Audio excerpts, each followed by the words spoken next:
சுட மழையை குழு குழு வெயிலை முதல் முறை உலகத்தில் கண்டேனே.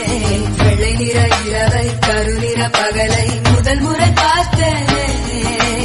இடிகளை குரசி புயல்களை அலசி நடந்தவன் நான் தானே.